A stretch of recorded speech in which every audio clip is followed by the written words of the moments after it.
Bonjour, c'est Gilles du site boursicoté.com. Voici l'analyse technique des principales paires de devises du marché Forex ainsi que l'analyse de l'or et du pétrole pour les matières premières. Nous sommes aujourd'hui le lundi 3 décembre 2012.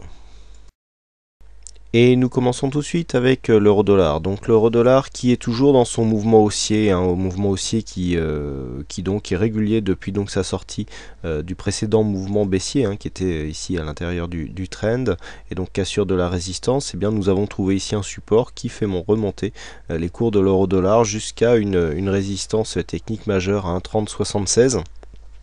Qui correspond un petit peu à un objectif de cette phase de hausse.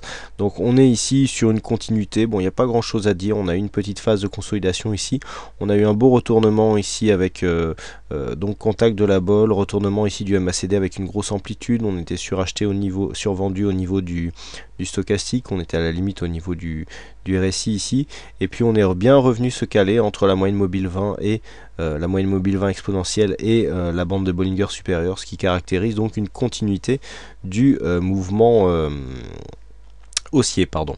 Donc bon, continuité de mouvement, pas grand chose de nouveau à dire sur cette paire euro-dollar, avec donc un contact ici sur 1,3075. Alors on est suracheté quand même au niveau des oscillateurs, mais comme on le voit ici au niveau du MACD, on pourrait encore avoir un petit peu d'amplitude, mais la tendance commence à être un peu plus fébrile du point de vue de cet indicateur.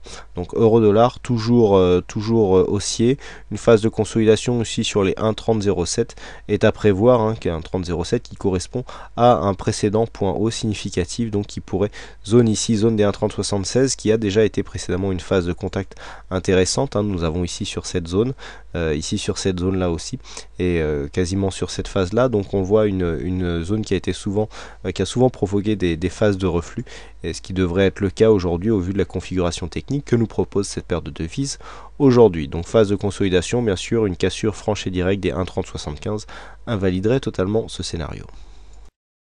Et nous continuons tout de suite avec le câble, donc la paire livre sterling contre dollar américain qui est sortie elle aussi de ce mouvement baissier, cassure de la résistance, et puis nous sommes installés ici sur un mouvement haussier, un peu moins dynamique que ce que nous avons sur l'euro-dollar, mais qui se tient quand même. Alors on a eu du mal dans un premier temps à casser ce retracement des 61,8%, et après deux tentatives et donc retour sur le support de tendance, et bien nous avons validé une cassure en deux fois, avec deuxième retour ici sur le support, et donc continuité du mouvement haussier. Donc toujours la même continuité du mouvement haussier, on le voit avec un peu plus de tests ici, de contact sur la bolle inférieure, ce qui caractérise donc une dynamique moindre par rapport à ce que nous avons sur l'euro-dollar. Nous sommes déjà en phase de surachat au niveau du stochastique RSI sur la tendance court terme actuelle. Nous avons un MACD qui continue à monter, mais il semblerait qu'un contact ici sur les 1,6120 pourrait provoquer une phase de consolidation. Donc nous avons plusieurs zones possibles. Alors nous avons ici cette résistance que nous pouvons déplacer puisqu'elle est beaucoup plus significative sur cette zone. Nous avons une phase possible de retournement sur les 1,6060 qui est une zone assez intéressante à jouer du point de vue d'une consolidation. Nous voyons ici, nous avons une double exagération haussière sur cette phase, des cours qui sortent bien ici de la bande rouge. Donc cette phase plus une zone de surachat ici sur les oscillateurs, on attendra un retournement du MACD, mais a priori une phase de consolidation devrait intervenir assez rapidement. Bien entendu, une cassure franche et directe des 1,6120 invaliderait totalement ce scénario, et objectif en cas de consolidation 1,6062.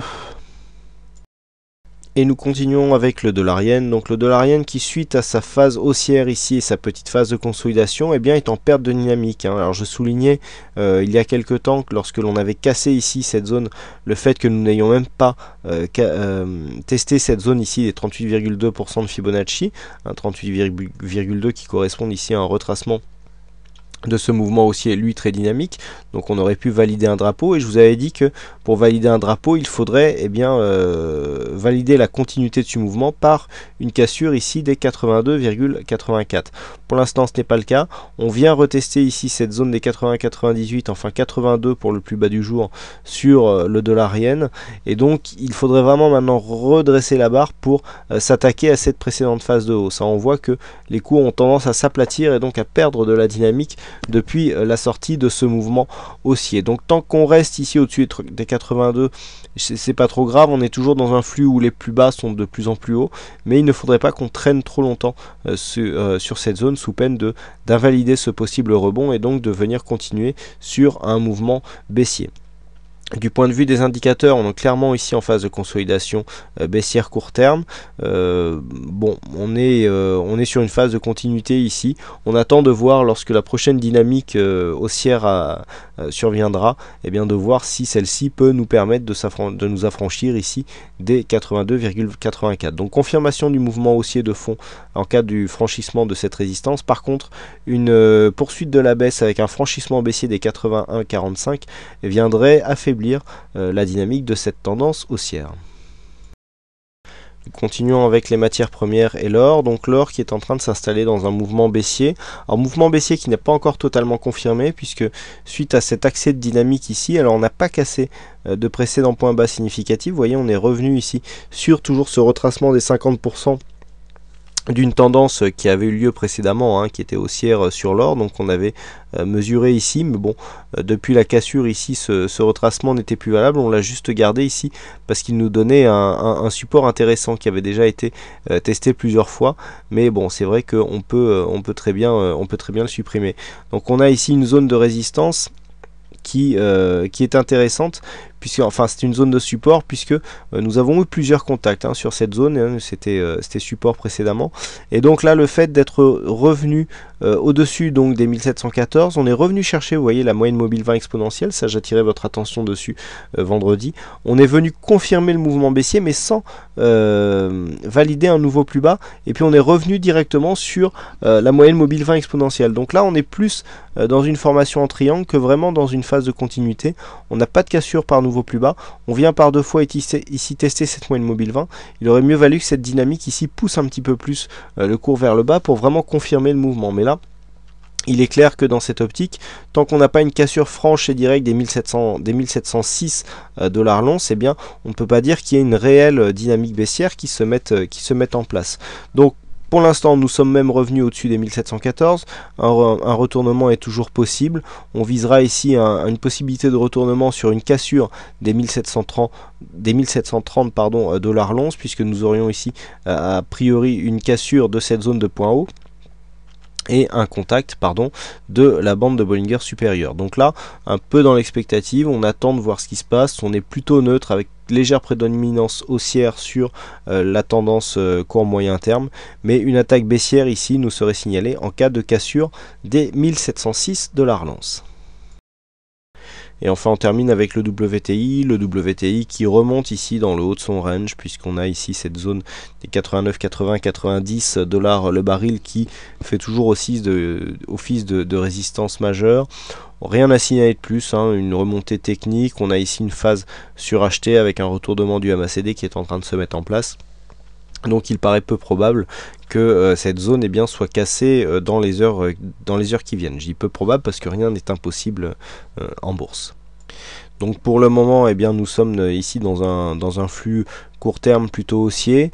Bon, on peut toujours en parler si nous avions une surprise ici avec un dépassement à la hausse de cette zone des 90. Et bien dans ce cas-là, on serait dans un vrai signal de cassure, malgré tout, avec une situation telle que celle-ci, assez surachetée et donc un indicateur MACD qui nous signale un retournement. Cela semble, je le répète, peu probable. Donc on peut attendre ici un retour sur les 88,50 qui pourrait correspondre à un contact ici avec la moyenne mobile 20 exponentielle avant de jouer une cassure, ce qui serait à mon sens beaucoup plus sage. Vous voyez ici cette tendance qui est en train de se mettre en route a l'air assez régulière et puis nous propose une bonne puissance. C'est en tout cas ce que nous indique le MACD qui commence à avoir une bonne amplitude, et donc bien sûr les oscillateurs qui sont en zone de surachat. Par contre, un retour ici sous cette zone avec cassure de la moyenne mobile 20 exponentielle nous mettrait dans une phase plutôt d'invalidation de cette possibilité de sortie haussière, et un retour ici sur les 87,80 invaliderait quasi totalement cette possibilité, puisqu'on aurait dans ce cas-là une reprise d'évolution en range, notamment si cette zone est cassée, puisqu'on aurait une continuité tout simplement de cette évolution en range qui dure maintenant depuis quelques semaines. Voilà ce que l'on peut dire sur ces analyses techniques Forex et matières premières. Il ne me reste plus qu'à vous souhaiter à toutes et à tous une bonne soirée. Bonne chance dans vos trades futurs et je vous donne rendez-vous dès demain pour d'autres analyses techniques en vidéo. Bonsoir à tous.